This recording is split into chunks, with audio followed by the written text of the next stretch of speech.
Okay, so this is a quick overview of picking the right weight class for strongman. So I'm gonna go over some numbers or some key indicators that are gonna help guide you as to what weight class you should strive to be in. And this is probably gonna take a couple years to get there. And a lot of this data is gonna be based off of athletes that are competitive in maybe the top 20% on a national level and or competing at an international level. So the metrics that I have would be height, weight, and your body composition. As far as our weight classes, we have 80 kilo, 90 kilo, 105, and then the open heavyweight division. As far as height, I have 80 kilo guys as about 5'8" and under, 90 kilo guys about between 5'8" and 5'10", 105 is usually between 5'10" and 6'1", and then for the open heavyweights, you're usually 6'1" and taller. Obviously, there's exceptions to these rules, but these are pretty good indicators. As far as body weight, most top level athletes are cutting weight for their 24-hour weigh-ins from a much heavier body weight than they'll compete at. So these numbers that I have represent between a 5 to 8% weight cut.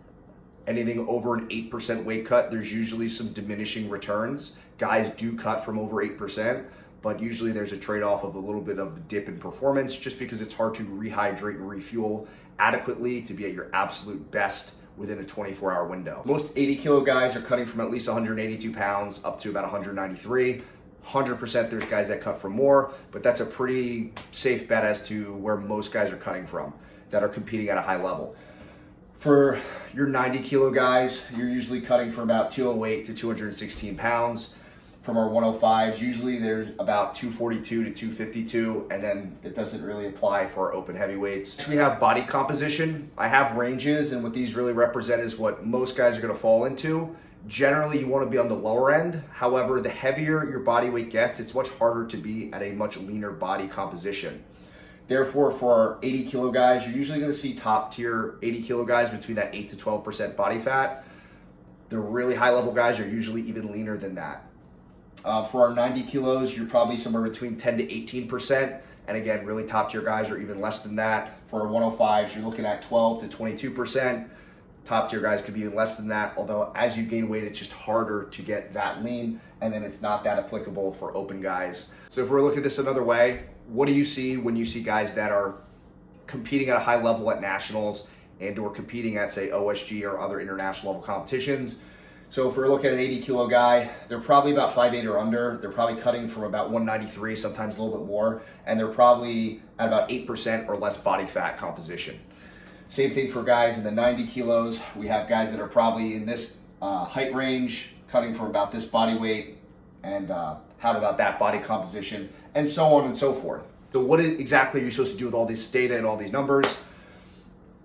Look at yourself and ask yourself, if you're looking to compete at a high level on a national or international level, what do you have to strive for and what do you have to aim for in the next year, 2, 3, or 4?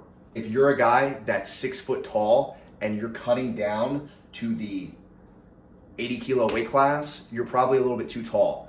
Ideally, you want to pack more muscle mass on your frame and fill out. This is going to make you a lot more competitive in those static lifts like your deadlifts and your overheads. The flip side of things, if you're 5'6" and your goal is to win World's Strongest Man in the open heavyweight division, I don't want to crush anybody's dreams, but that's a little bit of a reach. Just the girth of grabbing a sandbag or loading to a certain platform, you're at a huge competitive disadvantage versus guys that are 6'4" to 6'8".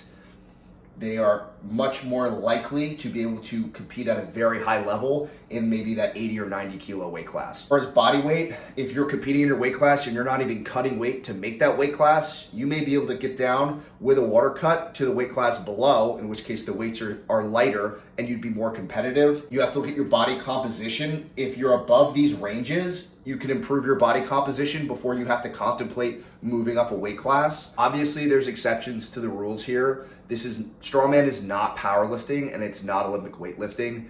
There are so many different events and there are guys that can be very competitive at a very high level that kind of break some of these rules, but this is more of something to strive for. I have another video that's going to go into strength standards, essentially what you should strive for your numbers kind of in the gym to be in order to be competitive at a really high level.